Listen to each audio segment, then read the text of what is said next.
Rear Admiral John L. Hall had the most varied duties of any attack force commander.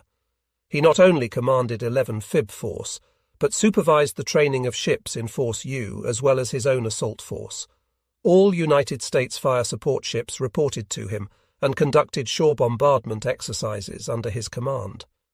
Jimmy Hall was not only able, his calm, assured temperament spread confidence. 2 nights before D-Day, when the foul weather and the postponement were giving almost everyone the jitters, the Admiral said to a friend of mine, "I do not expect to be repulsed on any beach." Training centres, supply depots and repair bases for the American troops and landing craft crews were established at Rosneath on the Clyde, at Plymouth, Dartmouth, Salcombe, Exeter and Tiverton in Devonshire, at Falmouth, Fowey, St Mawes, Launceston, Calstock and Saltash in Cornwall, at Deptford on the Thames below London, and in a base hospital at Netley near Southampton. Rear Admiral John Wilkes, with headquarters at Devonport, was responsible for the training and readiness of all landing and beaching craft and for amphibious training exercises. These started as early as December 1943 at Slapton Sands and Torquay, Devonshire. Admiral Kirk reported on 1 June that owing to Wilkes's splendid efforts, 99.3% of all types of United States beaching and landing craft were ready to go. The corresponding British figure was 97.6%. Both indicated an unusually high order of readiness. On 26 April 1944, Admiral Ramsay and staff took up headquarters at Southwick House, an old country mansion 7 miles from Portsmouth. Here Ramsay was frequently visited by Admiral Kirk and by Generals Eisenhower and Montgomery. Southwick House now became the nerve centre for Neptune Overlord, where the great decisions were made. The culmination of the joint training programme was a couple of full-scale rehearsals in late April and early May. Troops and equipment were embarked in the same ships and for the most part in the same ports, whence they would leave for the far shore, as everyone now called the coast of Normandy. One rehearsal was ruined by German E-boats bursting into it in Lyme Bay and sinking 2 landing ships, Tank, with a loss of almost 200 sailors and over 400 soldiers. Rehearsals completed, the troops returned to their embarkation ports and marshalling camps, where they were held until it was time for the assault. English harbours have never been so full of ships and sailors, or the English land so heavy with troops, as on the eve of Neptune. Some 1,627,000 Yanks were bedded down on British soil before the invasion began, and the Admiralty estimate for sailors then afloat in the harbours or at sea was 52,889 Americans, 112,824 British. The latter assembled at Portsmouth, Southampton, Poole, the Solent and Spithead. American forces were assigned to harbours on the south coast between Portland and Falmouth, with the centre of gravity at Plymouth. But these West Country ports were too small to hold all American forces afloat. The naval gunfire support ships and many destroyers were based on Belfast Lough in Northern Ireland, where they had plenty of room for manoeuvring and training. On 28 May, Admiral Ramsay from Southwick House sent out the signal that started this vast operation in motion. Carry out Operation Neptune. All crews were now sealed in their ships and craft. The troops had already been placed behind barbed wire in their long marshalling camps, with Counterintelligence Corps keeping a tight watch to prevent leaks and to stifle loose talk. For now sits expectation in the air. By 1 June 1944, southern England began to swarm with British, Canadian and American soldiers in battle uniform, with their weapons and field equipment, marching along country roads by day, rolling in trucks and tanks by night through blacked-out villages and towns, whose citizens had been cautioned to reveal nothing. All night long no sound was heard but the clatter of army boots on paved streets, the hup 2, 3, 4, hup 2, 3, 4 of sergeants, the rattle of vehicles and the roar and putter of engines, as men marched and machines rolled to the water's edge, there to board beaching craft on the Hards. And transports at the docks, gunfire support ships converged from northern ports in England and Ireland, and at a score of airfields paratroops climbed on board transport planes and gliders. No music, no flags, no crowds, only women and old men offering a last cup of tea and a hearty God bless you. Thus, efficiently and in silence, supported by the prayers of the free world, began the great invasion to crush Germany and liberate France. Vast, unprecedented was the press of shipping. From Felixstowe on the North Sea, around the south coast to Milford Haven in Wales, English harbours were crowded with ships. By 3 June, almost every vessel assigned to cross on her own bottom, and there were 931 of them for the American beaches, and 1,796 for the British, was in her assembly port awaiting the word to go. Would the capricious June weather of northern Europe allow it to go? Forecasts on Saturday, June 3, were unfavourable, even alarming. By 4 a.m. Sunday, when Eisenhower met the generals and admirals at Southwick House, it seemed hopeless. The Supreme Commander then postponed D-Day from the 5th to the 6th of June, and vessels which had already started were recalled. At 9 o'clock Sunday evening, all top commanders met in Southwick House. The weather chart still looked foul, but the staff meteorologist predicted moderating wind and sea for the 6th. If D-Day were postponed further, it would have to be postponed for 2 weeks, when the tide would be right again for landing. That would never do. So, 1 hour before midnight, 4 June, orders were issued to all ships of both navies to sail to meet a 6 June D-Day, and at 4:15 a.m. June 5, General Eisenhower made it definite with the laconic order, "OK, we'll go." Almost every one of the thousands of ships and craft was underway by noon June 5. At 6 p.m., off Portland Bill, as far as the eye could reach, the channel was covered with vessels fraught with the ministers and instruments of cruel war, the small ones tossing and heaving, the great ones steadily advancing. In Portland itself, as midnight approached, the only assault forces left were the motor torpedo boats to dash across after daybreak. Portland Bill Lighthouse was the point of departure for 925 transport planes carrying 13,000 American paratroops, who preceded the seaborne assault. Groups of 18 aircraft each, flying at about 500 feet, came in with running lights on. As they converged on the darkened lighthouse tower, they blacked out and altered course for the far shore, streaming away from the towered headland like the wings on the Victory of Samothrace. Cross-channel they flew, and at 1:36 a.m., June 6 began dropping troops in the swampy region behind Utah Beach. The surface crossing was so well planned, with so many different lanes for the 2,027 ships and small craft, that in spite of rough water there were no collisions and few arrived late. Even more astonishing, the Germans were unaware of the impending invasion. The Allies' secrets never leaked. In the tall, conspicuous lighthouse at Cape Barfleur, the powerful lamp was burning brightly. No Luftwaffe reconnaissance plane had seen anything unusual in the channel. No German E-boats patrolled, because the local naval commander, Admiral Kranke, considered the weather too foul both for them and for us, and he was easy in his mind because in his book the tides were not right for a landing between 4 and 6 June. Not until 3:09 a.m. June 6 did German search radar pick up anything, although many ships had reached their transport areas an hour earlier. The shore batteries waited until first light, shortly after 5 a.m., when they opened up on destroyers Corrie and Fitch. To repel any possible invasion, General Dolman's 7th Army at or near the landing beaches had 1 armoured, 2 attack, fully equipped infantry divisions, and 3 static or vehicleless divisions. 6 armoured and 19 other divisions, the 15th Army, were deployed from the mouth of the Seine to the Pas de Calais. Assuming that these could help, the Germans would outnumber the Allies for at least 2 weeks, and as standard amphibious doctrine required a 3-to-1 superiority of attack over defence, the success of Operation Neptune was no foregone conclusion. Over all German forces was Field Marshal Rommel, Monty's old desert antagonist, and over him Field Marshal von Rundstedt. Rommel believed in those favourite shibboleths of his Oriental ally, to annihilate the enemy at the beachhead, hurl him into the sea, and so on, and he had more dirty means of doing that than the Japanese ever thought of.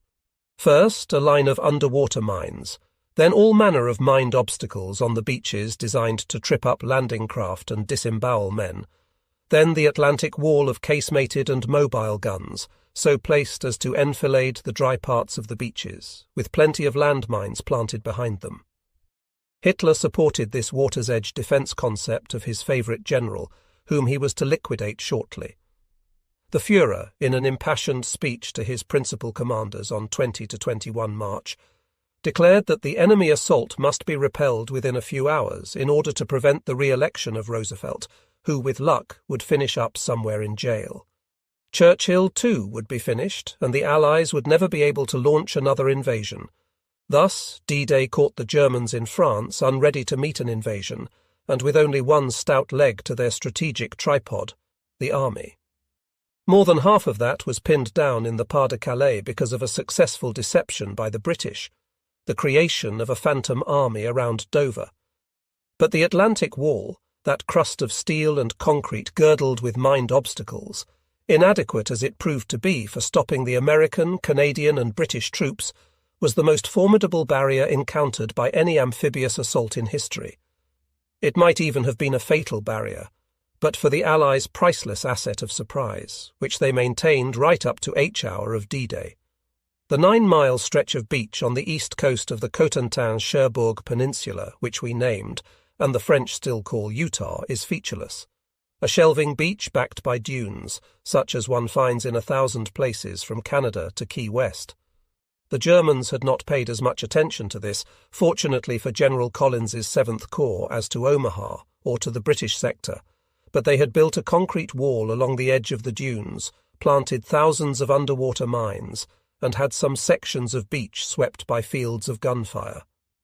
At 2 a.m. June 6, 34 British and United States minesweepers, under a veteran minecraft officer, Commander M.H. Brown, began sweeping the transport area 10 miles offshore, the fire support areas, and the approach channels for boats and bombardment ships. These mines, of the type that required several sweeps to deactivate, proved to be the most dangerous enemy weapon of the Utah assault. 2 minecraft, 2 destroyers, a destroyer escort, 2 landing craft, infantry, a patrol craft, and 3 landing craft, tank-carrying tanks were sunk by them. First wave of troops touched down exactly at H-hour 6:30 a.m. A curious feature of this landing was that the whole thing slipped a mile south of the designated points. A 10-mile boat trip against headwind and sea, and a strong southerly set of current were responsible. This mistake, which Brigadier General Theodore Roosevelt discovered, was a lucky break, as the right beaches were enfiladed by casemated German batteries, and the wrong ones were lightly defended. 26 assault waves were landed before noon. Dumps were quickly established inland. By 6 p.m., over 21,000 troops and 1,700 vehicles were ashore, and the big transports were not only unloaded by midnight, but most of them back in Portland. The 4th Division, with the essential help of the paratroops who dropped well behind Utah, had reached their first objective line and suffered only 197 casualties. A principal factor in breaking down German resistance at Utah was abundant and accurate naval gunfire support, especially on the remote and large-caliber batteries that the assault troops could not get at. This was directed by Rear Admiral Morton L. Deo in heavy cruiser Tuscaloosa. The flagship Nevada and His Majesty's ship Black Prince and Erebus, for 50 minutes following H-hour, bombarded heavy German batteries north of the beachhead using air spot. After completing these scheduled shoots, the big ships fired on targets of opportunity on request of shore fire control parties. The new method of air spotting by land-based fighter planes devised at Salerno was used. Nevada, that gallant old survivor of Pearl Harbor, even answered a call for gunfire from the paratroops well inland and received the thanks of General Ridgway. Very different indeed was the experience of landing at Omaha Beach. This 6-mile-long stretch between Pointe de la Percée and Port-en-Bessin was far better defended than Utah, both by fixed defences and troops, and no American airdrop behind it engaged the attention of the Germans, who were 2 or 3 times as numerous as Allied intelligence had reported. Casualties were staggering, but General Gero's 5th Corps United States Army, 1st and 29th Divisions, got through thanks to their own valour, the landing well planned by Admiral Hall, and naval gunfire support rendered by Admiral Bryant's ships. The coast here trends easterly and takes on a more rugged character than the Utah area of the Cotentin Peninsula. The land is a bold high plateau which the sea has abruptly chopped off, leaving steep, sandy bluffs, at the foot of which are wide, sandy beaches of gentle gradient.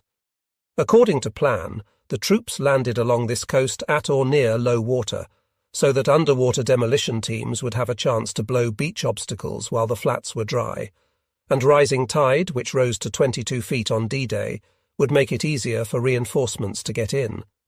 Thus, the assault echelons, after debarking at low water, had to tramp across a wet beach planted with booby-trapped obstacles. Above the beach was a rough of concertina barbed wire against an artificial seawall.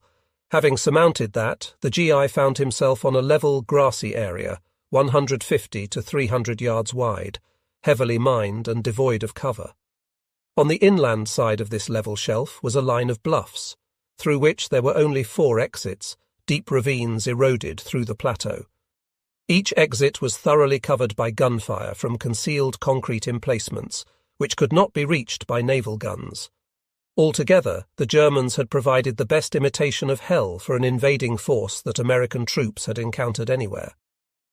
Even the Japanese defences of Tarawa, Peleliu, and Iwo Jima are not to be compared with these. Moreover, the protective works for Omaha had hardly been touched before D-Day, owing to the imperative need for tactical surprise.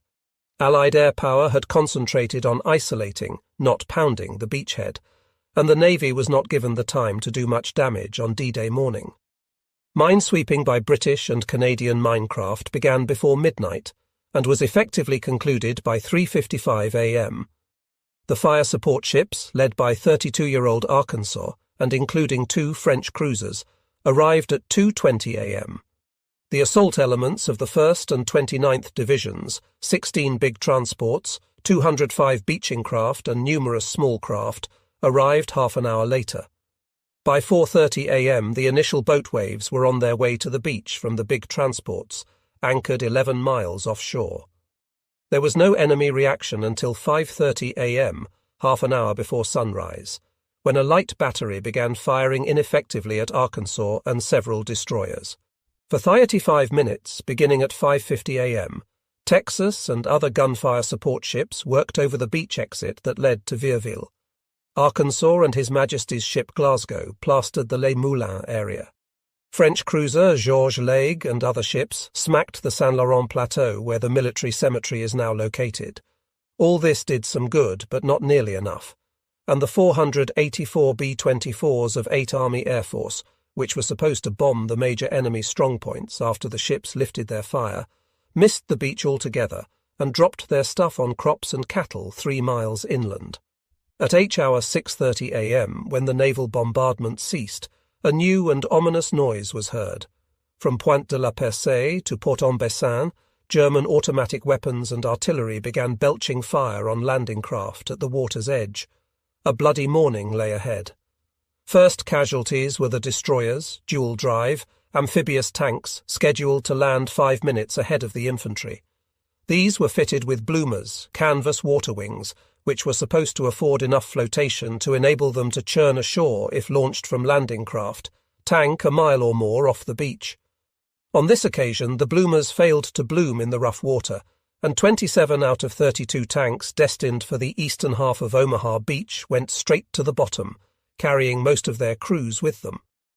Those for the western part, owing to the good judgment of Captain Lorenzo S. Sabin, were landed on the beach directly from landing craft tank, but most of them were shot up by German artillery before they could support the American infantry. As landing craft of the first assault waves grounded and dropped ramps, the GLS came under intense enemy gunfire.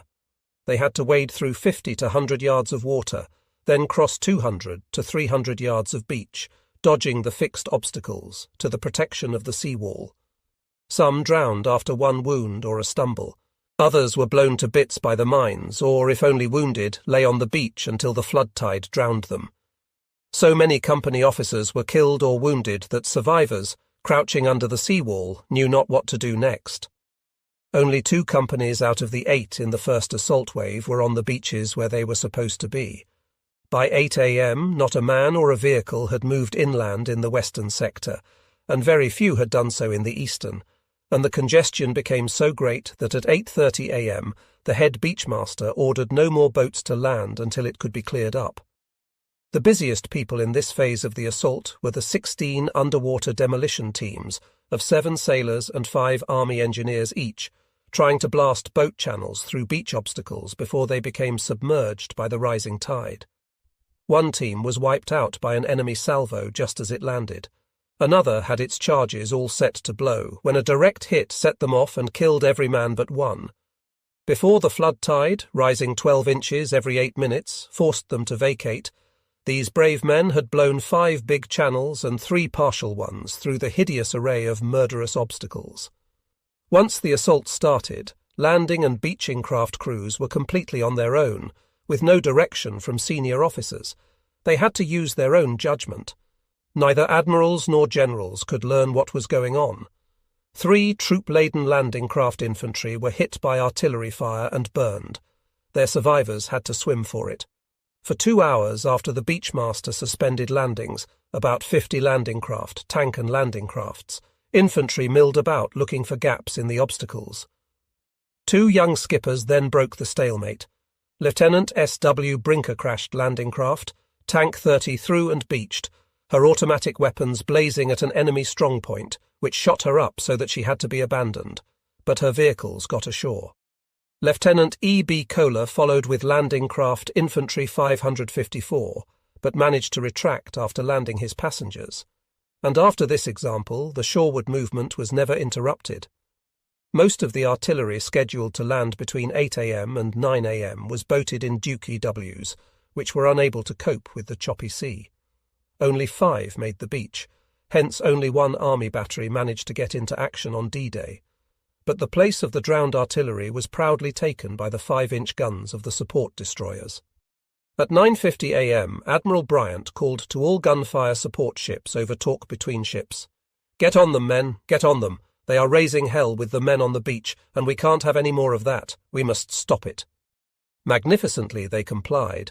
Although hampered by the want of shore fire control parties with the troops, these had been shot up or their radios drowned out. In their eagerness to help, the destroyers incurred the risk of running aground time and again. Several actually did scrape the bottom, but got off. Frankfurt, Doyle, Harding, Thompson, Baldwin, McCook and Emmons all got into the act. The first named fired from shoal water up to 800 yards off the beach, often with but a few inches between her keel and the sand. Captain Sanders led his cans this close to shore in order to see profitable targets with the naked eye.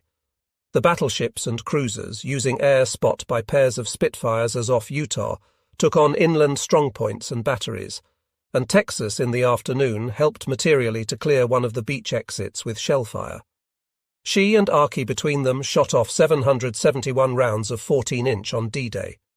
Without that gunfire, Chief of Staff of the 1st Division to Admiral Hall, we positively wrote the could not have crossed the beaches. Around 11 a.m. the situation at Omaha improved. Surviving company officers began leading their men inland and smoking Germans out of their casemates.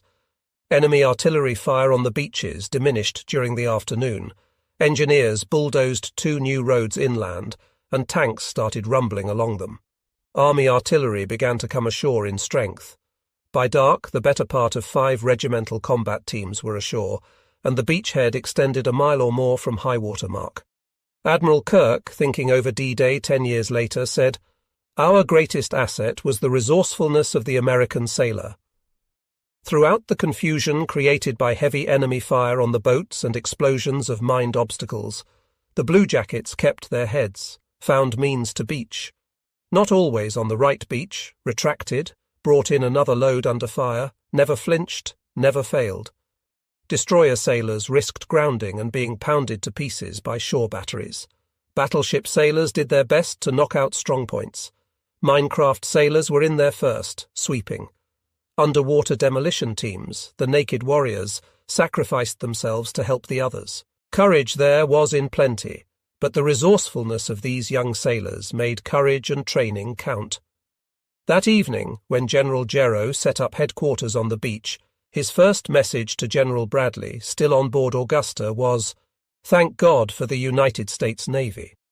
Although we cannot tell the story of the Eastern Naval Task Force commanded by Rear Admiral Sir Philip Vianin anything like the detail it deserves, We remind the reader that it was an essential part of Operation Neptune Overlord, and a bigger part than that assigned to Admiral Kirk's Western Naval Task Force, a 3-division as compared with a 2-division landing.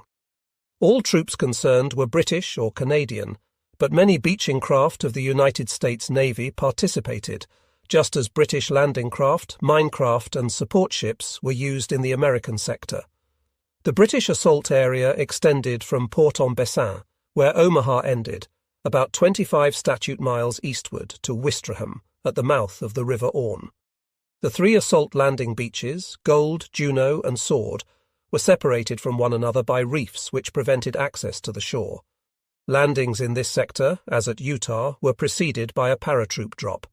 The 6th Airborne Division British Army dropped during the night of 5 to 6 June and seized bridges over the Orne and the Caen Canal. Because the reefs and the foul ground off the British beaches were bare at low water, it was necessary to postpone H-hour until the flood tide had been running between 60 and 90 minutes.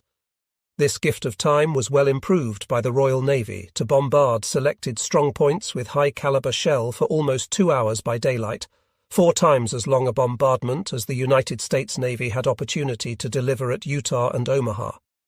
His Majesty's ship Warspite, veteran of the Battle of Jutland, was particularly effective. Owing to this 2-hour pounding of beach defences and strongpoints, and the fact that only one static German division was defending the British area, these landings were a pushover. But elements of a German panzer division were about to be committed, and Caen, which optimists thought might fall on 7 June, would be captured only after more than a month of heavy fighting. The Germans here made their bitterest stand against the invasion, to block the road to Paris. All this was expected, and in accordance with Montgomery's plan to draw upon the British Army the weight of German counter-effort, giving the United States Army time to capture Cherbourg. The Royal Navy kept busy delivering gunfire support in its area, as the United States Navy did off Omaha and Utah.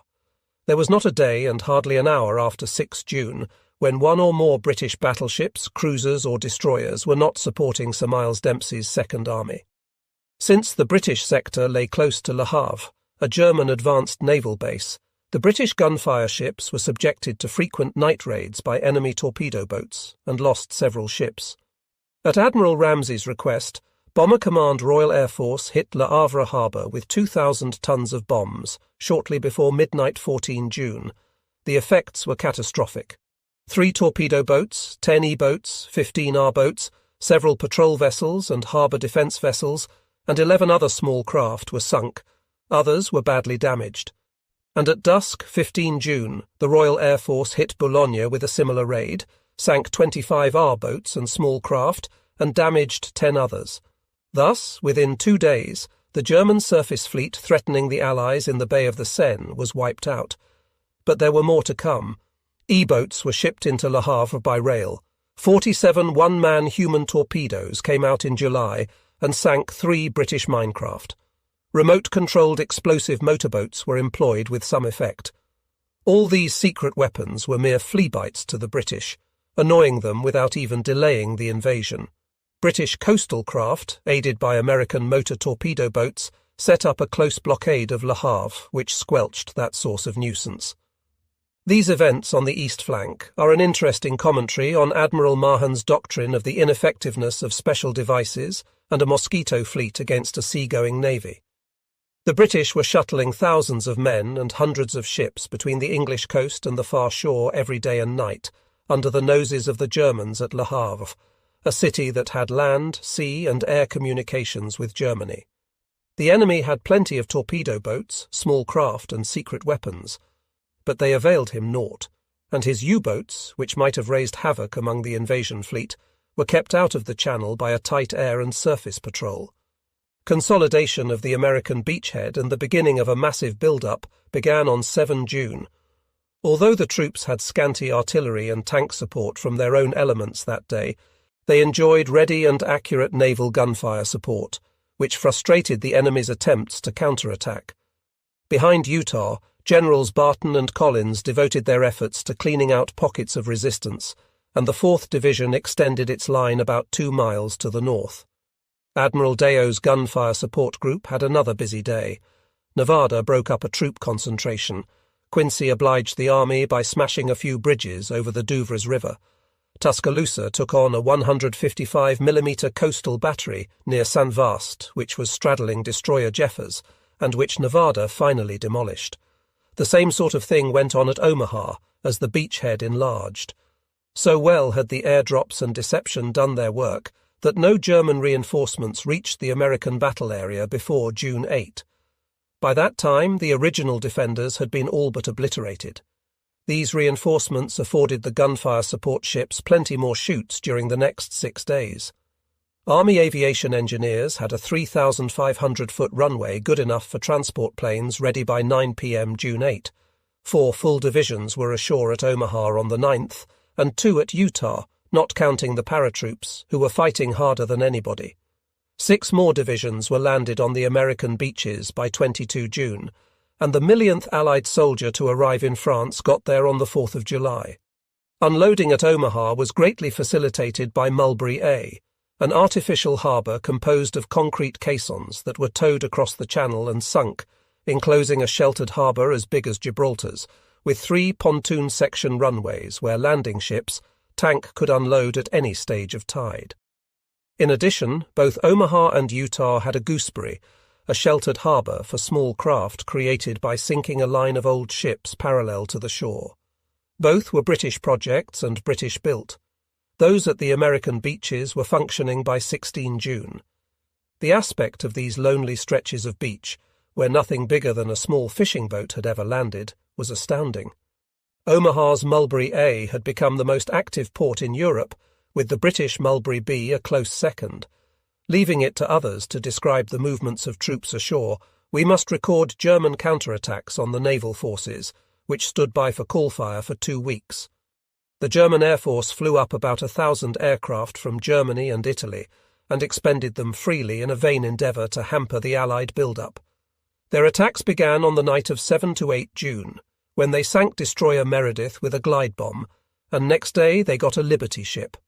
Within a few days, fighter interception became so well organised that Luftwaffe raids became less frequent. The German weapon that gave sailors the greatest concern was the mine. One of the most fortunate things that happened to the Allies was the enemy's delay in planting the oyster mines that he had recently developed. These lay on the bottom and were exploded by the pressure applied by a ship going over them. Most of the mines that did the damage off the beaches were delayed action magnetic or sonic mines, laid before D-Day. At 8:20 a.m. June 7, Susan B. Anthony exploded one of these while approaching Omaha, and went down quickly. Her troops were rescued by small craft. Next day saw the loss by mines of destroyer escort Rich and of destroyer Glennon. Up to 3 July, 261 mines were swept in the American sector and 291 in the British. On D-Day plus 12, June 18, everything in both sectors was all tickety-boo, to use a favourite phrase of Field Marshal Montgomery for describing military perfection. By the end of that day, 314,514 troops, 41,000 vehicles, and 116,000 tons of supplies had been landed over the American beaches. 314,547 troops, 54,000 vehicles, and 102,000 tons of supplies over the British beaches. Then nature intervened with the worst June storm in 40 years. At midnight, 18 and 19 June, a strong wind with heavy rain began to blow on the assault beaches. During the day, the wind increased and the sea built up so rapidly that by mid-afternoon unloading had to stop on Omaha Beach. This state of affairs continued for 2 more days. Heavy surf pounded the beaches. Small craft took shelter behind the blockships. All work stopped. Ships anchored offshore dragged anchors and fouled one another. Beaching craft were driven ashore. Mulberry A began to break up, and the crash of small craft, Dukey W's vehicles and derelict units grinding together was heard above the din of war.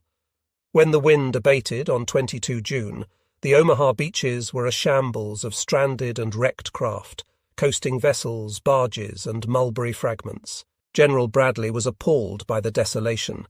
Yet, even before the wreckage was surveyed, unloading had to be resumed, since almost nothing had been landed during those 3 days. It had been necessary to ration ammunition among the troops ashore.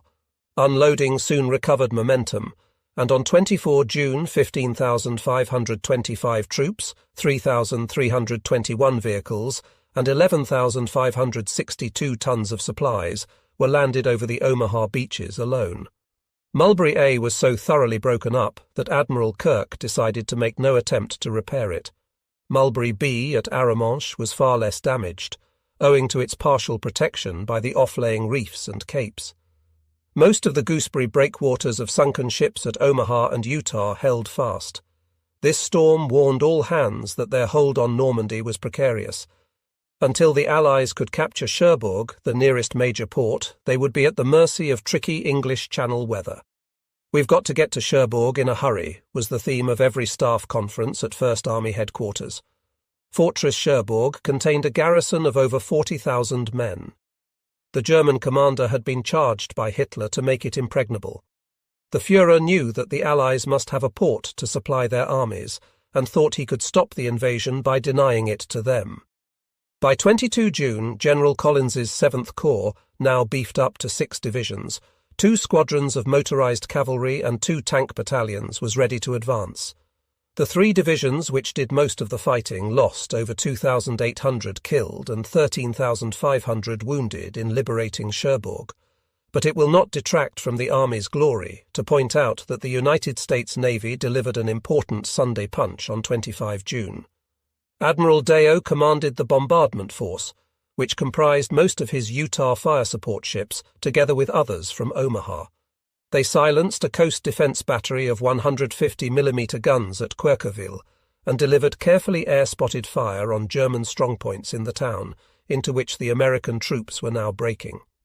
The 4 280mm 11-inch pieces of Battery Hamburg east of the city, which had a range of 40,000 yards, were taken under fire by Texas, Arkansas, and a number of destroyers, 2 of which were hit, as was Texas, none of them lethally. Only 1 gun of the Hamburg's 4-gun battery was knocked out, but that helped in conjunction with shoots on other batteries. Both German commanders at Cherbourg and Admiral Kranke regarded this naval bombardment of a hitherto unequalled fierceness as one of the main factors which led to the surrender of the city next day. A number of isolated forts and units still held out, and the Navy helped mop them up. Operation Neptune, the amphibious part of Overlord, was now concluded. On 25 June, Montgomery opened his drive to Take Calm, which fell on 9 July. The American First Army, after 11 days' heavy fighting in the Bocage country, entered Senlis on 18 July. Patton busted loose on the 30th, and the rest of the great story of the drive across France and into Germany is the Army's. The Allied Navy's first task in France was now the clearance of Cherbourg, which the Germans had left a demolished, ruined, and booby-trapped port. The inner harbour was a mass of scuttled ships, thickly sown with mines. All cranes and other harbour works which could have been useful were destroyed. Commodore William A. Sullivan and part of his salvage outfit arrived around 1 July, followed by Rear Admiral John Wilkes as Commander United States Naval Bases France, with a capable staff and a few hundred Seabees. 6 British and 3 American salvage vessels, 20 United States Navy coastal minesweepers, 2 flotillas of similar British craft, and 4 flotillas of British motor minesweepers were allocated for the clearance. Commodore Sullivan, who had already cleared North African and Italian ports, found German sabotage and demolition to be more spectacular than effective, but their mining of both outer and inner harbours was thorough beyond belief. The first Allied cargo landed at Cherbourg from lighters on 16 July. By the end of that month, 12 to 14 Liberty ships could be discharged at once, together with 6 landing ships, tank. By autumn, Cherbourg had become second only to Marseille as a port of logistic supply to the United States Army in Europe. Proudly, the Cherbourgeois refer to their city as the first French port to be recovered and the starting point of the Chemin de la Libération, which led to Paris and the Rhine. The southern France amphibious operation, Anvil, as it was originally called, Dragoon as Churchill renamed it, because he said he was dragooned into it by Roosevelt and Eisenhower, is one of the most controversial of the entire war. The dispute, unlike those over Tarawa and Anzio, is not about how it was carried out. Everyone admits that Dragoon was done perfectly, but whether a different operation, which might have beaten the Russians to the Danube, should not have been substituted, as Churchill ardently desired. Since the Allies had not sufficient troop lift or gunpowder for a simultaneous invasion of both northern and southern France, the latter had to be postponed to 15 August. General Eisenhower insisted on this southern invasion for two good reasons. He knew that the armies would need another major port, Marseille, to handle their logistic supply, and he was right, for Cherbourg could not do it all, and Antwerp was not secured until 1945. In addition, Ike wanted General Patch's 7th United States Army and General de Lattre de Tassigny's 1st French Army deployed on his southern flank to take part in the invasion of Germany. Churchill and the British Chiefs of Staff opposed the southern France invasion because many of the troops would have to be taken out of the Italian campaign, Alan Brooke's pet baby, and also because they wanted any amphibious operation in the Mediterranean to be directed to Trieste. From that port at the head of the Adriatic, troops would march through the Ljubljana Gap in the Balkans and reach Budapest and Vienna before the Russians. All American strategists, planners, generals and admirals, and, naturally, the French, were appalled at the idea of shifting this amphibious assault to Trieste, 1,000 miles farther than Marseille from Gibraltar. Eisenhower rejected it, not once and again, but again and again. Hanson Baldwin supports Churchill in denouncing the American refusal to make this switch as a major blunder, assuming that we could have liberated Hungary and Austria ahead of the Russians, and perhaps even have kept Romania and Bulgaria from going red. But could we have? The Ljubljana Gap, narrow, tortuous, dominated by mountain peaks, would have been a tactical cul-de-sac. The railway runs through innumerable tunnels, which the Germans, who were there in force, could easily have blown. And the road was a two-lane affair, over which the logistic support of more than 2 divisions would have been impossible. Moreover, Tito's partisans, had we attempted to march through Yugoslavia, would have joined the Germans against us. At best, the operation could not have started before the end of August, when the Russians were already in Bucharest. Thus, an operation which secured Marseille, brought in a French army to help liberate their own country, and provided 2 more armies for the invasion of Germany, if Churchill and Alan Brooke had had their way, would have been sacrificed in favour of a Balkan safari with very slight chance of success. Throughout this period of indecision, which lasted right down to D-Day -6 when Churchill made his final plea for reconsideration, planning for Dragoon continued at Admiral Hewitt's headquarters on the Naples waterfront, assuming that it would take place. Training and rehearsals were so thorough that, as Admiral Lowry remarked, all hands could have made the landing without an operation order. That is as it should be in an amphibious operation, and generally was too, when Admirals Turner, Wilkinson, Kirk or Hewitt were in charge. Marseille, the number 1 objective, and Toulon were too well protected by 240mm coast defence batteries to be the targets of a direct assault. 5 yellow sand beaches between pine-clad rocky headlands were chosen on the coast of Provence for the initial landings, starting at the Ile d'Hyères and extending to Calanque d'Antéor, bracketing the gulfs of Saint-Tropez and Fréjus. Knowledge of these spots was easy to obtain from French officers at headquarters and from aerial photographs, and the French forces of the interior, the patriotic French resistance forces which were very active in Provence, provided abundant data on enemy movements and emplacements. These last were formidable, but not in a class with those of Normandy. The Germans made good use of heavy coast artillery and big guns from French warships, emplaced in heavy concrete casemates. Thousands of landmines were planted on the beaches and behind them, with a density found nowhere else but in Normandy.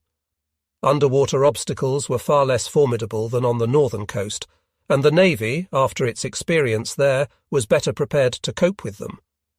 Germany had about 30,000 troops in the assault zone and over 200,000 near enough to be committed if the coastal defence could manage to hold up the invaders for a few days. A vain hope, indeed. The Western Naval Task Force was predominantly American in composition as well as in command, but the Royal Navy made a substantial contribution of gunfire support ships, transports, minecraft, tugboats and landing craft, tank, The French Navy used most of its ships that had been in Overlord, and several more. The Royal Canadian Navy provided 2 fast-converted transports and several hundred commandos. As 8th Fleet included nothing bigger than light cruisers, 5 battleships, USS Nevada, Texas, Arkansas, His Majesty's ship Ramillies, French Lorraine, 3 heavy cruisers, Augusta, Quincy, Tuscaloosa, and many destroyers and beaching craft were sent down from the English Channel. Also a number of destroyers manned by Polish and Greek sailors, and flying the flags of these countries, were assigned. The main landings were preceded by a successful parachute drop from almost 400 planes of a Provisional Air Division United States Army between 3:15 a.m. and 15:15 a.m. August 15. There were also commando raids in the light of a last quarter moon, one to deceive the Germans, which it didn't do, into believing that the big landings were to be near Toulon, and the other, led in person by Lieutenant Commander Douglas E. Fairbanks, to cut the Corniche Road from Cannes, which they failed to do. Sitka Force, a double commando affair, was more successful. One part seized most of the Îles de Hyères, and the other, composed of picked men from 4 nations, blocked the road from Toulon and scared the daylights out of all German troops in the vicinity. Between 6 a.m. and 7:30 a.m., there was the usual minesweeping, air bombing and naval bombardment, which proved to be adequate to discourage the defenders. In this operation, to do away with having to supplicate Army Air Force for air support, Admiral Hewitt had strengthened Western Naval Task Force by 2 groups of escort carriers, 5 of the Royal Navy under Rear Admiral Troubridge in His Majesty's ship Royalist, and 4 of the United States Navy under Rear Admiral Durgin in Tulagi. These operated offshore for 2 weeks without being subjected to a single enemy air or submarine attack. The primary mission of their air groups was to spot for naval gunfire. A secondary one, in which they were highly successful, was to bomb the retiring enemy. D-Day for Dragoon, 15 August, broke fair, calm and misty. The summits of the Alpes Maritimes could be seen above the haze. Aerial bombing ceased at 7:30 a.m. to let the Navy deliver the final licks. At that moment, the first troop-laden landing craft, vehicles and personnel were speeding down the boat lanes.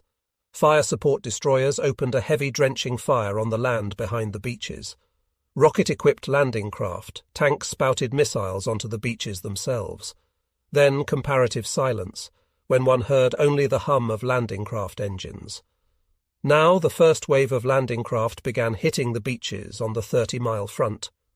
1 minute after H-hour, at 8:01 a.m., signals reached Admiral Hewitt that assault troops had landed on one beach after another, all the way from Baie de Cavalier to Calanque d'Antéor.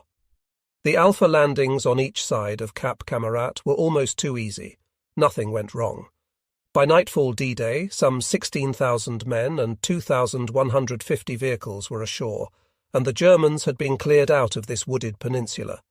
Admiral Rogers found the Delta landings a very different problem from conning Salt Lake City through the Battle of the Komandorsky Islands, but he handled them equally well. Admiral Bryant's strong gunfire support group battered down the principal strongpoints and enabled the troops to make what someone called a dream landing before the resort town of Saint-Maxime. Contre-Amiral Jaujard, who commanded the 2 French cruisers in the gunfire support group, gave high praise to Admiral Bryant. By his pluck, his perfect knowledge of his profession and his leadership, he has won our admiration and our gratitude. Delta Force unloaded on day the contents of all its transports and over 100 beaching craft, carrying some 33,000 men and 3,300 vehicles. No loss of landing or support craft and no casualties. Camel Force, however, did not find Operation Dragoon a pushover.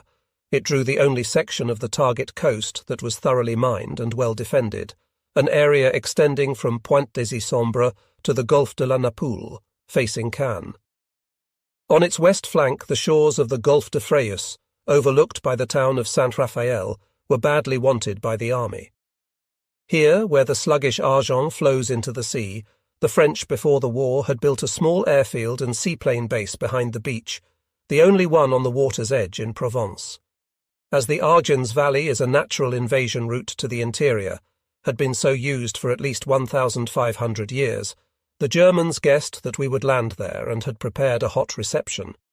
Since intelligence predicted this, Admiral Hewitt's staff selected beaches east of St. Raphael for the initial assault, but postponed landings at the head of the Gulf until the afternoon, in order to allow time for coast defences near St. Raphael to be taken out and mines to be swept.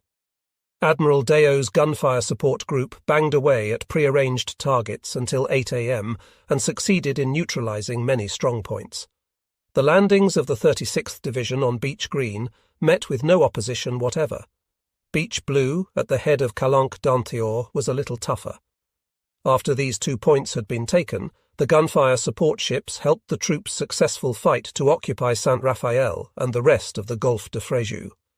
On D-Day, 17,390 troops and 2,790 vehicles were landed in the Camel area.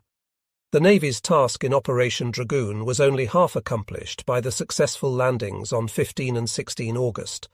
Follow-up convoys from Italy, North Africa, Corsica, and even from the United States were scheduled for the next 2.5 months, and many of these had to be speeded up or their composition changed, owing to 7th Army's requirements in its rapid advance. Admiral Hewitt vested primary control of follow-up convoys in Captain James P. Clay, Comdesron 7. Initially, he had 62 escort vessels at his disposal, and by 21 August, almost as many more. Captain Clay accelerated the arrival of 2 French divisions by several days, which enabled General de Lattre de Tassigny to maintain momentum. By the end of 2 September, 190,565 men, 41,534 vehicles, and 219,205 tons of supplies had been landed over the Dragoon assault beaches. By the 25th, when the last assault beach closed, these figures had been almost doubled. The Navy also cooperated with the French II Corps, whose primary mission was to liberate Toulon and Marseille. Most of the gunfire support ships steamed over to that flank, and a nice job they had to knock out a casemated battery of 2 340mm 13.5-inch naval guns on Cap Cepais, which protected both cities. It took several days' battering by Nevada, Augusta, Quincy, His Majesty's ship Ramillies, and French battleship Lorraine to do it. On 28 August, Toulon and Marseille surrendered. Thus, the great objectives of Operation Dragoon were secured within 2 weeks of D-Day, and in less than half the time that the planners expected. Although intensive minesweeping and salvage operations were necessary before Marseille and Toulon could be used, unloading of supplies in the larger port began as early as 3 September, and by the 15th a greater volume of troops and materiel was being discharged in these 2 harbours than was sent over the assault beaches. On that day, when the Allied troops had reached Lyon, all ground forces in southern France were incorporated in Lieutenant General J. L. Devers' 6th Army Group and placed under the operational control of General Eisenhower. By VE Day, 8 May 1945, 4,123,794 long tons of cargo and 905,512 troops had been landed at Marseille, Toulon, and Port-de-Bouc, the lion's share of them at Marseille. We must also add the men and materiel landed on the Dragoon beaches: 380,000 troops, 306,000 tons of cargo, 69,312 vehicles, and 17,848 tons.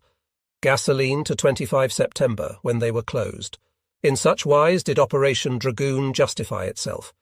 It may stand as an example of an almost perfect amphibious operation from the point of view of training, timing, Army, Navy-Air Force cooperation, performance and results. But it met no opposition comparable to that which Operation Neptune encountered in Normandy. Moreover, Dragoon was launched 2 weeks after the big breakthrough, on a flood tide of victory. Its greatest accomplishment was to swell that tide by an entire army group, which made the Allied advance into Germany irresistible. We left the Pacific War at the end of July 1944, with the Battle of the Philippine Sea won, Saipan, Tinian and Guam secured, and General MacArthur was in control of Biak and the New Guinea Vogelkopf, poised to cross the Celebes Sea into Mindanao. But the question whether the liberation of the Philippines should precede or follow the defeat of Japan had not yet been resolved. Whilst both armed services planned to strike Japan repeatedly, by sending B-29s up the ladder of the Bonins. Admiral King and the Navy generally wished to bypass the Philippines, invade Formosa, and then set up a base either on the Chinese mainland or in the Ryukyus for the final assault on Japan. General MacArthur was firmly insistent on liberating the Philippines and using Luzon for the final or semi-final springboard to Japan. He made the strong plea that the United States was honor-bound at the earliest possible date to liberate the Philippines, where he had been nourishing resistance forces against the Japanese puppet government, and that if we failed the Filipinos, no Asiatic would ever trust us. He also made the sound strategic argument that loyal Luzon, sealed off by Allied sea power, would be a more suitable base to gather forces for the final assault on Japan than hostile Formosa, which the Japanese could readily reinforce from China. General MacArthur's strategic plan was sound, even if stripped of its political overtones. From what we learned of the defences of Formosa after the war, it would have been a very difficult island upon which to obtain a lodgment, and its contemplated use as a stepping stone to the mainland could never have come off, since by the end of 1944 Japan controlled almost the entire coast of China. The first approach to a decision on this knotty question was made at Pearl Harbor in the last week of July 1944, at a conference between President Roosevelt, General MacArthur, and Admiral Nimitz. In this conference, the general not only converted the willing president, but the dubious Admiral Nimitz to his concept, Leyte, then Luzon. An understanding was reached, not a decision, but, as in the case of the Mediterranean, when once you put your foot on a strategic ladder, it is difficult to get off, unless the enemy throws you off. Admiral King and Rear Admiral Forrest Sherman, Admiral Nimitz's top planner, might still argue in the Joint Chiefs of Staff. For bypassing Luzon and throw ridicule on General MacArthur's contention that Manila could be captured in 2 weeks after a landing at Lingayen, they lost their case. At the Quebec Conference in September 1944, the following timetable was drawn up by the combined Chiefs of Staff. September, MacArthur to take Morotai, Nimitz to take Peleliu. October, Nimitz to take Yap in the Carolines, Ulithi a few days later, then to move into Talaud. November, MacArthur to occupy Sarangani Bay, Mindanao. December, MacArthur and Nimitz in concert to invade Leyte. But it was still left open whether the securing of Leyte would be followed by a landing on Luzon or on Formosa. Within a week this timetable was torn up, the plan changed, and the tempo of advance accelerated, owing to Admiral Halsey's carrier raids on the Philippines in September 1944. His Essex-class carriers steamed up to within sight of shore, pounded Japanese airfields, and destroyed the few Japanese planes that they encountered. These carrier strikes dissipated the myth created by Billy Mitchell-minded airmen, to the effect that aircraft carriers could not safely venture within flight distance of enemy airfields, and exposed the enemy's then air weakness in the Philippines. So Halsey sent a message via Nimitz to the Joint Chiefs of Staff, then sitting at Quebec with the British Chiefs of Staff, the President, the Prime Minister, and Mr. Mackenzie King. Halsey recommended that the Peleliu, Morotai, Yap and Mindanao operations be cancelled, and that Pacific Fleet and 7th Fleet make a joint assault on Leyte on 20 October, 2 months ahead of schedule. The Joint Chiefs of Staff received MacArthur's consent to this acceleration on the night of 15 September, and in an hour and a half they made this decision. MacArthur and Nimitz to invade Leyte on 20 October, and Wilkinson's amphibious force, already embarking to take Peleliu and Yap to join them after taking Peleliu only. This sudden change of objectives and of timing was a notable instance of strategic flexibility.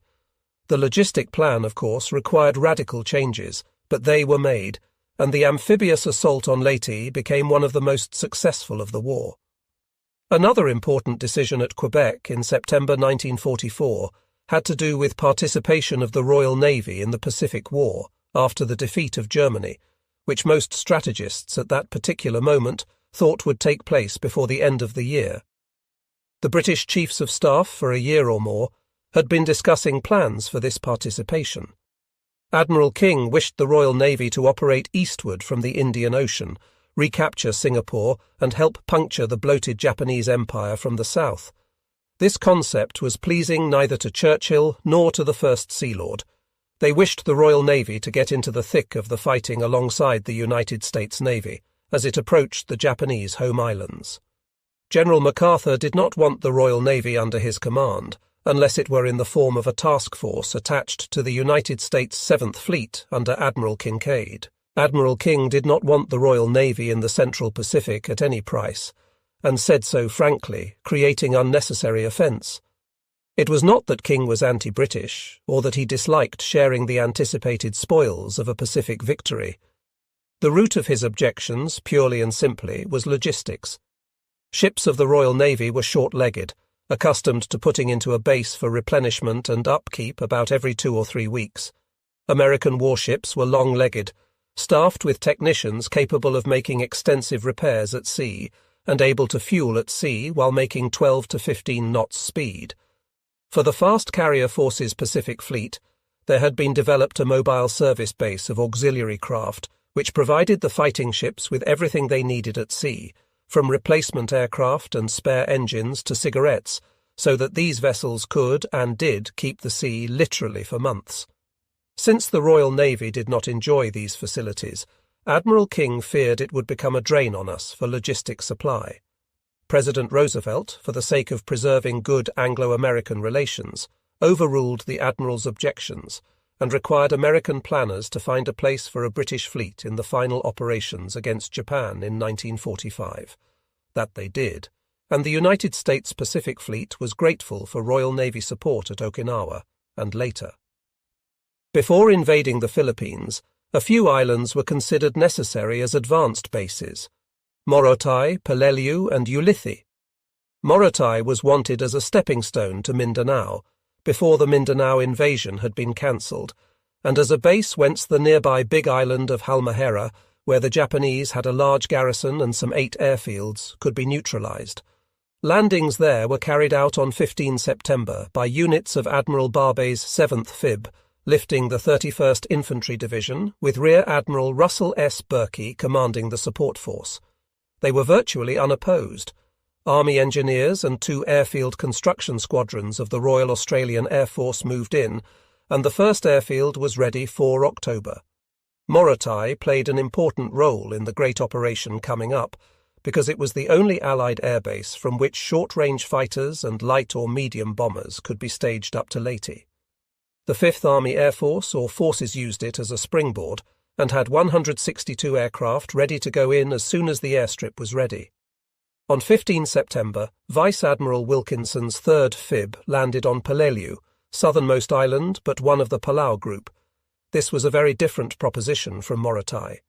Admiral Halsey proposed to bypass Peleliu as well as Mindanao, but Admiral Nimitz declined to authorize this because the invasion forces were already at sea, and he felt that the Palaus would be necessary as staging points for aircraft and ships to Leyte.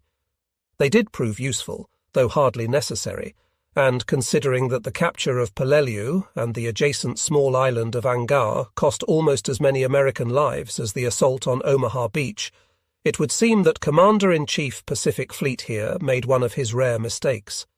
Wilkinson's 3rd Fib, comprising big transports and beaching craft lifting the veteran 1st Marine Division, Major General W. H. Rupertus, was selected for the assault on Peleliu. Naval bombardment of the island began on 12 September, and the underwater demolition team frogmen had plenty of time to work over the reefs off beaches selected for landing, clearing out coral heads, blowing the primitive compared with the German anti-boat wooden obstacles, and chipping away at the coral to make over the reef for the landing vehicle. Tracked and berths for the landing ship tank. The Japanese defenders under Colonel Nakagawa, numbering 5,300 fighting men and as many more construction troops, had no intention of selling Peleliu cheap. Imperial General Headquarters had been giving special attention to defence against amphibious assault. The old tactics of meeting the enemy on the beach had failed everywhere. The new tactics were to prepare a main line of resistance and defensive positions well in the rear of the beaches, place substantial forces in reserve to mount counterattacks at opportune moments, and offer token defence only at the beach. The defenders of Peleliu were the guinea pigs for these new tactics, the reverse of Rommel's on Omaha Beach, which proved hideously successful in prolonging the Iwo Jima and Okinawa operations. Natural caves in the jagged limestone ridges north of the airfield were developed into an interconnected series of underground strongpoints, so strongly protected by sand and concrete as to be almost impervious to aerial bombing or naval bombardment. Colonel Nakagawa, however, tried both the old and the new. His men so stoutly contested the landings that the Marines lost 210 killed and 900 wounded on D-Day, 15 September. By the 18th they had occupied the airfield, but not secured it. Stretching northeasterly from the airfield for 2 miles was the high Umabrogol Ridge. Here the Japanese, with the aid of professional miners, had excavated a system of interlocking caves in the soft coral rock, too deep for naval bombardment or air bombing to reach. The ridge could not be ignored, for several cave entrances overlooked the airfield only a few hundred yards away, and the Japanese were well provided with food, weapons, and ammunition. They had to be rooted out or sealed off. The Marines and a regiment of the 81st Division, which was sent to help, would reach a cave mouth after a bloody battle, only to find that it was deserted, or capture a peak and smell cooking being done by cave-dwelling Japanese resting comfortably beneath. The biggest cave, encountered on 27 September, contained more than 1,000 Japanese. The only weapon to cope with them was a new long-range flamethrower, first mounted on landing vehicle tracked and later on Sherman tanks, which threw a wicked tongue of fire that could penetrate 40 or 50 feet and even lick around a corner. Attrition by this means gradually reduced the enemy. On the night of 24 and 25, November occurred the last organized resistance, and Colonel Nakagawa, having done just what the Emperor commanded, took his own life. His garrison was exterminated, but he had cost the Marines and Army 1,950 lives. Angor, the 2-mile-long island south of Peleliu, wanted for a bomber strip, was captured by the Wildcat 81st Division from 1,600 die-hard Japanese by 23 October. Cossel Passage, some 60 miles north of Angor, became a patrol and search base for 3 squadrons of long-range mariners which, with 5 Mariner patrol bomber units equipped for air-sea rescue, arrived on 16 to 17 September with 4 tenders. Their searches, extending to 775 miles on October 8, were very useful in the Leyte operation, during which Cossel Passage was extensively used for ships seeking replenishment from service force vessels. Ulithi Atoll, where Admiral Wilkinson landed and regimental combat team of the 81st Division on 23 September, was wanted for its big, deep lagoon, a perfect fleet base. It was promptly developed as such, and from it sorted on 4 to 6 October Fast Carrier Forces Pacific Fleet, Task Force 38, under Halsey and Mitcher. Enterprise and 8 Essex-class carriers, 8 Independence-class light carriers, with an ample screen of new battleships, heavy and light cruisers, and destroyers. Shortly before dark, 7 October, about 375 miles west of the Marianas, this great carrier task force made rendezvous. The modern age has afforded no marine spectacle comparable to a meeting of these big warships, which have become as beautiful to the modern seaman's eye as a ship of the line to his bell-bottomed forebears. The great flat-tops, constantly launching and recovering aircraft, the new battleships with their graceful sheer tossing spray and leaving a boiling wake, the cruisers bristling with anti-aircraft guns, the destroyers darting, thrusting and questing for lurking submarines, all riding crested seas of deepest ultramarine. The massy trade-wind clouds casting purple shadows, all together composed a picture of mighty naval power. It corresponded to a fleet of ships of the line with their attendant frigates and sloops majestically sailing across the Caribbean in the 18th century. On 12 October began the really big business for Task Force 38, a 3-day effort to knock out Japanese air strength on Formosa and to deny it to the enemy as a staging base toward Leyte. The carriers arrived before dawn at their launching position, 50 to 90 miles east of Formosa. At 5:44 a.m., an hour before sunrise, the first strike, a fighter sweep to gain command of the air over Formosa and the Pescadores, was launched. Flying weather throughout these 3 days was perfect. On 12 October, no fewer than 1,378 sorties were flown on Formosa from all 4 American carrier groups, followed by 974 on the morning of the 13th. In the afternoon, Japanese planes struck back, making one hit on carrier Franklin and a second on cruiser Canberra, neither lethal. On the third day, 14 October, when Task Force 38 made only 146 sorties against Formosa, 20 Bomber Command, 109 B-29s, carried the ball from China fields. Japanese counterattack crippled but did not sink cruiser Houston, and she was towed clear. The results of this three-day Formosa air battle were over 500 enemy planes destroyed, some 20 freighters and small craft sunk, and many others damaged, and an enormous destruction of ammunition dumps, hangars, barracks, shops, and industrial plants. In the counterattacks, Task Force 38 engaged nearly 1,000 land-based enemy aircraft and beat off all except those that made the 3 hits. The cost to the Navy was 79 planes, 64 pilots and crewmen, and a number of seamen killed in the 3 ships that were hit. Japanese aircraft losses in the week of 10 to 17 October were tremendous, but the government consoled itself by the myth, broadcast and stated in official communiques, that their Eagles had sunk 11 carriers, 2 battleships and 3 cruisers. Japan was swept by a sudden wave of exhilaration, which dispelled the dismay over the loss of the Marianas. The army even assumed that the American invasion would be given up. Imperial General Headquarters, believing its own propaganda, had actually started planning on that assumption, when the vanguard of American invasion forces for Leyte was sighted off Suluan on 17 October. Admiral Halsey made a witty reply to these Japanese claims in a message to Admiral Nimitz, and Commander-in-Chief Pacific Fleet promptly released it on the 19th, to the joy of the Navy and the public. Admiral Nimitz has received from Admiral Halsey the comforting assurance that he is now retiring toward the enemy, following the salvage of all the Third Fleet ships recently reported sunk by Radio Tokyo. The command set up for the invasion of Leyte, which lasted with few changes through the battle for Leyte Gulf, was not, unfortunately, a unified but a dual one. MacArthur and Nimitz had come together at the summit, as it were, and the President did not dare put one over the other. A large part of 7th Fleet was borrowed for this operation from 3rd Fleet. Wilkinson's 3rd Fib, for instance, was placed under Admiral Kinkaid. Early in October, General MacArthur's military forces and Admiral Kinkaid's 7th Fleet began to concentrate at Manus, Hollandia, and other places along the coast of New Guinea. 738 ships were in the attack force, fewer than those that took part in the invasion of Normandy in June, but mounting a heavier striking power. Adding the 17 fleet carriers, 6 battleships, 17 cruisers, and 64 destroyers of Task Force 38, this made the most powerful naval force ever assembled. But this record would be equalled at Lingayen Gulf in January 1945 and surpassed off Okinawa in April.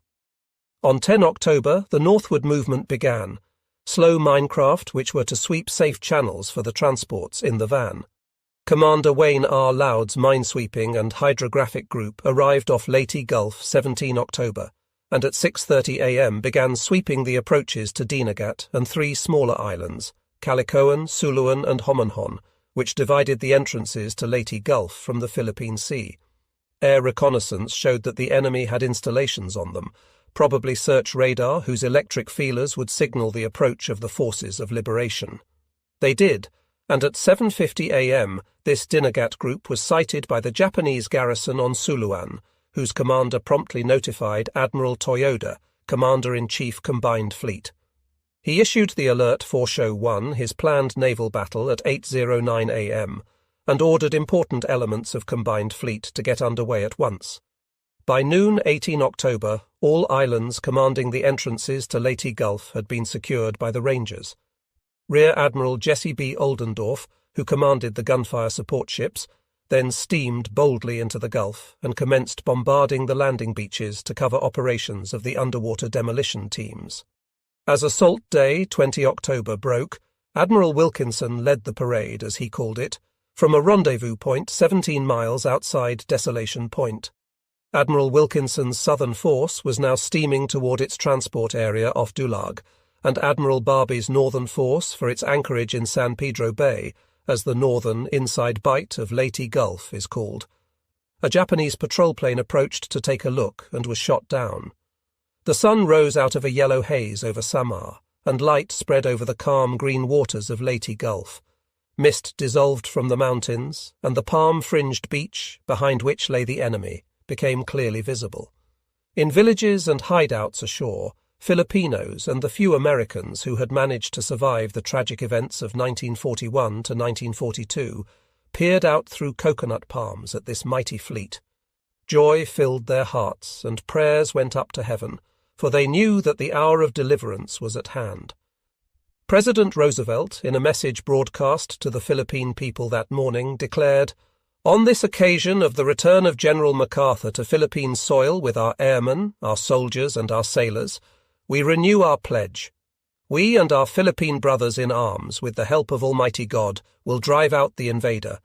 We will destroy his power to wage war again, and we will restore a world of dignity and freedom, a world of confidence and honesty and peace." The Leyte Gulf landings were easy, compared with most amphibious operations in World War II. Perfect weather, no surf, no mines or underwater obstacles, slight enemy reaction, mostly mortar fire. Admiral Wilkinson's Southern Attack Force landed 24th Corps on a 5,000-yard stretch of beach, which began about 11 miles south of the Northern Force left flank. A welcome addition to the amphibious fleet now was the landing ship, medium 203 feet long, Guutans, which had the vehicle capacity of an landing craft, tank but was faster, more seaworthy, and more comfortable. This southern landing, too, was relatively uneventful.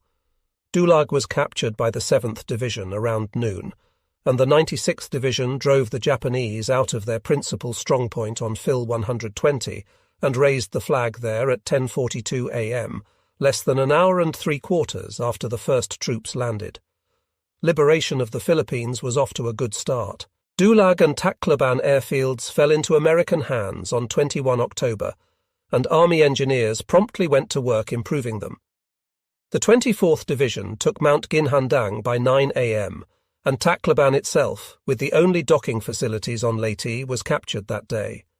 By midnight, 132,400 men and almost 200,000 tons of supplies and equipment had been landed by the assault echelons of the Northern and Southern attack forces, and most of the ships had departed. Now only the 3 Admirals amphibious force flagships, 1 attack cargo vessel, 25 landing ship, tank and landing ship, medium and 28 Liberty ships remained in Leyte Gulf. All fire support battleships, cruisers and destroyers were advancing up Surigao Strait to meet the enemy.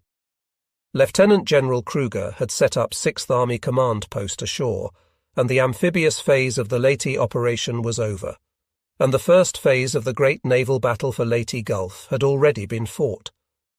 As the amphibious vessels completed unloading on the Leyte shore and 6th Army extended its beachhead, Japanese naval forces were sallying forth to give battle. The 4-part Battle for Leyte Gulf that followed comprised every type of naval warfare invented up to that time: heavy and light gunfire, bombing, strafing, rocketing and torpedoing by land-based and carrier-based planes, torpedo attacks by submarines, destroyers and motor torpedo boats. Every naval weapon but the mine was employed by both sides, and the Japanese introduced new and deadly air tactics. In every part, the action was memorable and decisive, resulting in the destruction of the Japanese fleet as an effective fighting force. But before victory was won, the situation was puzzling. Mistakes were made on both sides, and anything might have happened. Japanese naval ambition to fight a general decisive battle with the United States Pacific Fleet was not quenched by the signal defeats sustained at Midway and in the Philippine Sea. Imperial General Headquarters expected its enemy to invade the Philippines, but was uncertain which island would be the initial target. Consequently, it prepared 4 show plans, show meaning victory, and as we have seen, Admiral Toyoda activated Show 1, the plan for a decisive naval action off Leyte, on 18 October after Commander Laud's minesweepers were sighted from Suluan. But owing to lack of tankers to carry fuel north, the combined fleet was so widely dispersed, from the inland sea of Japan to Linga Roads off Singapore, that a good week elapsed before it could reach the waters off Leyte. Thus, the Japanese Navy missed a great chance to attack the Leyte landings in their naked phase when troops were being boated ashore, and the Gulf was full of vulnerable shipping. The Japanese Navy's task organization for Show 1 is on the next page, the words in italics being the somewhat simplified names given by us to the three principal forces, and place names being the locations of these several forces when Operation Show 1 was activated. The general outline of the Show 1 plan was this: Ozawa's northern force, built around carriers Zukaku, Zuibo, Chitose, and Chiyoda, would decoy Halsey's Third Fleet up north and out of the way. Then Kurita's Force A, or Center Force, which included super battleships Musashi and Yamato and 9 heavy cruisers, would debouch from San Bernardino Strait at the same time as the Nishimura-shima Force C, or Southern Force, debouched from Surigao Strait. This was to put a pincer on the amphibious ships in Leyte Gulf, destroy them, and then, presumably, annihilate Halsey. Thus, General MacArthur would be left out on a limb as at Bataan in 1941 to 1942. This was a typical Japanese strategic plan, employing division, deception, and forces popping out at unexpected places. It required better timing and communications than the Japanese fleet was capable of, but with good luck it might have worked, except for starting too late, and complete lack of air power. The 2 Japanese base air forces noted in the above task organization had not even 200 aircraft available on 22 October. Ozawa's carriers had only 116 planes on board when they sortied from the inland sea, and most of these were flown off to land bases before the battle. The Japanese simply did not have time to train new air groups after the destruction wrought by the Spruance-Mitchell forces in the Battle of the Philippine Sea. Kurita's first striking force sortied from Linga Roads on 18 October and called at Brunei Bay, Borneo to fuel. On the 20th, it split. The center force with the big battleships and most of the heavy cruisers departed at 8 a.m. October 22 for the Sibuyan Sea and San Bernardino Strait, while Nishimura's van of the southern force, including 2 battleships, made for Surigao. At the same time, as an afterthought, Shima's second striking force was ordered south from the inland sea to support and cooperate with Nishimura. Ozawa's northern force, the carriers, sortied from the inland sea 20 October, undetected by the United States submarines which had been sent to intercept it. Kurita's was the first to suffer in the Palawan Passage between the long island of that name and the reefs that border the South China Sea. In the small hours of 23 October, as Center Force entered Palawan Passage, it encountered United States submarines Data, Commander David McClintock, and Dace, Commander B.D.M. Claggett. The submarines sent off a contact report to Admiral Halsey, first word any American had of what the enemy was up to, and at 6:30 a.m. Data got 2 torpedoes into Kurita's flagship Atago, which sank her, and 2 into Takao, which disabled her. Dace, shortly after, sank Maya in a torpedo attack. Data ran aground on Bombay Shoal and had to be abandoned, but Dace took off all her crew. Kurita proceeded, minus 3 heavy cruisers, and the submarine's contact reports prepared a heavy reception for him in the Sibuyan Sea.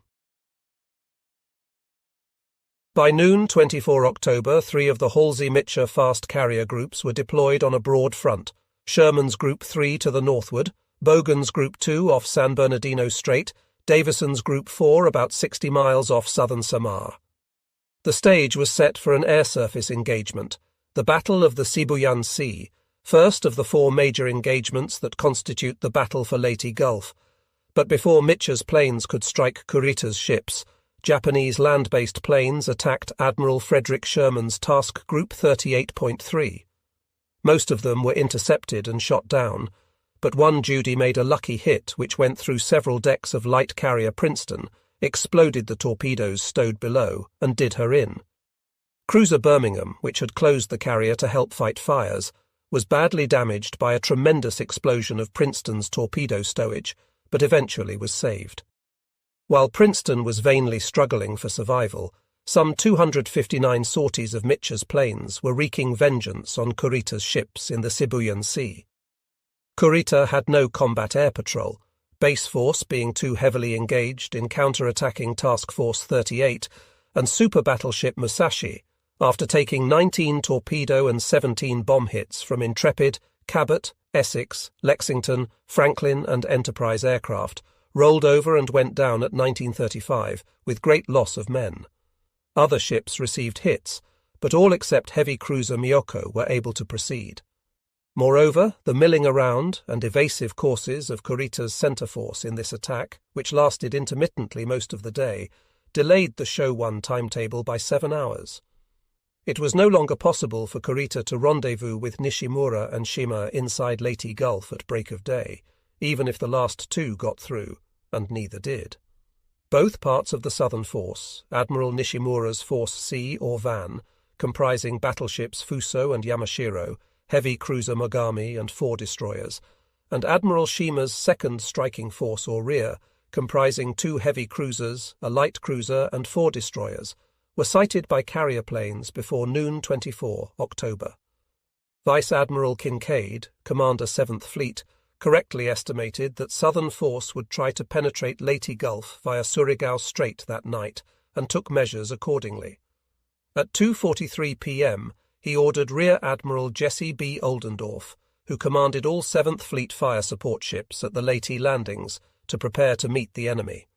Oldendorf disposed of his force of overwhelming strength with deadly effectiveness, remembering the old California gambler's adage, "Never give a sucker a chance." A battle line of 6 battleships, 5 of them survivors of Pearl Harbor, together with 4 heavy cruisers, 1 Shropshire of the Royal Australian Navy, and 4 light cruisers under Rear Admirals Hayler and Berkey, were so disposed as to cross the 15-mile-wide waters between Leyte and Hyberson Island, where Surigao Strait debouches into Leyte Gulf. 2 destroyer divisions, under Captains McMains and Coward, were to thrust down the strait to deliver torpedo attacks, while a 3rd under Captain Smoot was to follow up, and a 4th to stand by battle line. 39 motor torpedo boats under Lieutenant Commander R. A. Leeson were sent south to patrol the entire strait and its approach via the Mindanao Sea. For want of night-flying, radar-equipped patrol planes, these PTs were the eyes of the fleet. Their orders were to report all contacts, surface or air, visual or radar, and attack independently. The boats lay to on station so as to leave no wake. The sea in the strait was smooth and glassy, just what they wanted. The atmosphere was clear until a quartering moon set shortly after midnight. Then the sky became partly overcast and the night went pitch black. There were not many rain squalls. It was a fairly dry night for the eastern Philippines. On such a night as this, the Pacific Fleet had swapped punches with the enemy in Iron Bottom Sound, up the slot, and off Empress Augusta Bay. But it had never before been so well prepared, with a flock of PTs to intercept, 3 destroyer squadrons to deliver torpedo attacks, and a battle line to cap the enemy's column. Since the Japanese Southern Force was really 2 independent groups which had no tactical connection, we may follow the ill fortune of the first before turning to the better luck of the second. Vice Admiral Nishimura's van, which included the 2 battleships, was supposed to arrive in Leyte Gulf before dawn at the same time as Kurita's center force. This timing was essential to the success of Showa battle plan. Whether Nishimura imagined he could get through Surigao Strait without a fight, we do not know, but any hope he may have had of joining Kurita in a merry massacre of amphibious craft and transports, which he believed to be present in great numbers. They must have vanished around 6:30 p.m. October 24, when he received a signal from Kurita that he had been delayed by the air battle of the Sibuyan Sea. Nishimura nevertheless maintained course and speed, and felt confirmed in this decision around 7 p.m. by an order from Admiral Toyoda. All forces will dash to the attack. He made no attempt to wait for Shima's rear to catch up with him, probably reflecting that his best chance of penetrating the Gulf lay under cover of darkness, since he had no aircraft to protect him after dawn.